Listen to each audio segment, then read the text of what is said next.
Ne crains pas, car je suis ton Dieu. C'est moi qui t'ai choisi, appelé par ton nom. Tu as du prix à mes yeux et je t'aime. Ne crains pas, car je suis avec toi.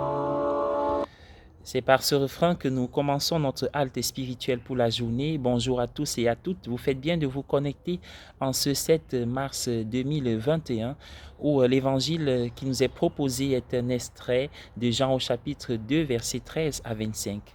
Alors ne crains pas car je t'ai choisi. C'est le désir du Seigneur de pouvoir nous choisir à chaque instant. Et ce carême nous donne l'occasion de redécouvrir les alliances que Dieu a multipliées avec son peuple.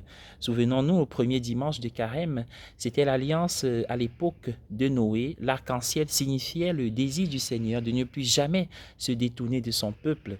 Dimanche dernier, c'était l'alliance avec Abraham, où nous avons compris que Dieu est au courant, il comprend tous les combats internes que nous avons sur notre chemin de la foi, et il est toujours là pour nous donner la voie d'issue, l'issue de secours. C'est ce qu'il a fait au moment où Abraham allait sacrifier son fils Isaac. Et aujourd'hui, une autre figure d'alliance, c'est celle de Moïse, l'alliance sur le Sinaï, lorsque Dieu a prononcé ces 10 paroles, décalogue, ces 10 commandements qui sont donnés comme charte d'engagement du peuple d'Israël à accepter Dieu comme leur Dieu. Comme dit le Deutéronome, je serai votre Dieu et vous serez mon peuple. Mettre en pratique ces commandements était le signe extérieur de l'acceptation de Dieu de la part de ce peuple élu. Et nous pouvons donc nous dire, bien-aimés dans le Seigneur, que ce décalogue est dévolu parce que nous n'étions pas là au moment où le contrat se signait. C'est à une autre époque. Nous pouvons encore justifier cette attitude par le fait que Jésus a donné un commandement nouveau, aimez-vous les uns les autres. Oui, le commandement nouveau de Jésus n'empêche pas que nous puissions continuer de vivre le décalogue, car justement, ce commandement donne sens, orientation, donne une trajectoire au respect des 10 commandements. Prenons par exemple le premier commandement. Je suis le Seigneur ton Dieu, tu n'auras point d'autre Dieu que moi. Et justement, il s'agit de lutter contre l'idolâtrie. Mais ce n'est pas simplement attaquer ceux-là qui brûlent de l'encens devant des statuettes ou des idoles, des divinités qui ne sont pas le vrai Dieu.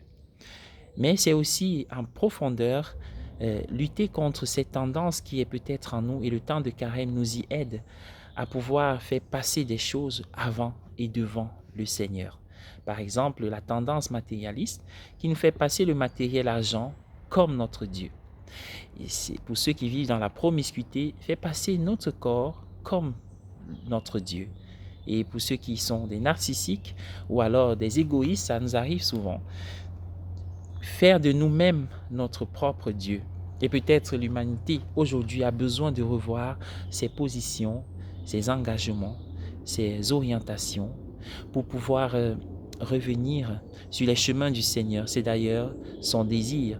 Et il semble que Jésus, en regardant ses contemporains, avait vu cette attitude qui les éloigne du vrai Dieu, de la vraie adoration, de la vraie religion. D'où cette colère, sainte colère, qui lui permet de remettre les choses en ordre. Et justement, nous pouvons regarder et comprendre, peut-être pas pour parler de la relation entre l'Église et l'argent ou l'argent dans l'Église, mais plutôt l'efficacité du culte dans le temple à l'époque de Jésus et dans le temple à notre époque. Le livre des Lévitiques a ajouté aux 10 commandements plusieurs autres lois. Il y en avait 600 prescriptions. Et pour ce qui est de la conduite à tenir devant le Seigneur, pour le culte, il y avait ces sacrifices, l'offrande des prémices, nous connaissons à l'époque de Caïn et Abel, pour montrer que tout vient de Dieu. On versait aussi le sang des animaux, d'une certaine manière, pour montrer que, voilà, pour éloigner le péché et rechercher l'expiation, le pardon, la miséricorde, en détournant vers le bouc émissaire, ce bouc émissaire que Jésus va devenir plus tard.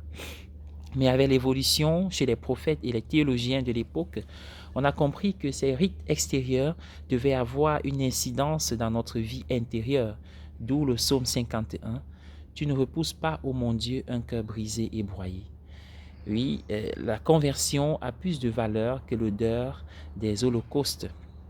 Et justement, c'est cette conversion spirituelle et intérieure que Jésus n'observe pas en voyant ses contemporains agir. D'où son désir de reformer la religion, de changer toutes choses, de refaire toutes choses nouvelles. D'où cette célèbre affirmation, détruisez ce temple et en 3 jours, je le rebâtirai. Il parlait certes du temple de son corps, comme ses disciples vont s'en souvenir plus tard. Mais il parlait aussi de ce temple de l'attitude chrétienne, ce temple que nous sommes nous-mêmes quand nous situons devant le Seigneur. Comme dit 1 Corinthiens, votre corps est le temple du Saint-Esprit. Le temple, c'est le lieu où l'on rencontre Dieu. C'est aussi le lieu où Dieu est loué. Alors Dieu est-il toujours rencontré, retrouvé dans notre temple, le temple que nous sommes, nos maisons? Dieu est-il toujours loué dans le temple de notre cœur et dans le temple de notre corps? Le renversement peut se situer à 2 niveaux. D'abord, autrefois, Jésus a observé que le commerce n'était plus orienté vers la louange de Dieu, mais c'est le service de Dieu qui était orienté vers le commerce. Il faut tout remettre en ordre, même dans notre vie aujourd'hui, dans notre activité paroissiale, personnelle, chrétienne.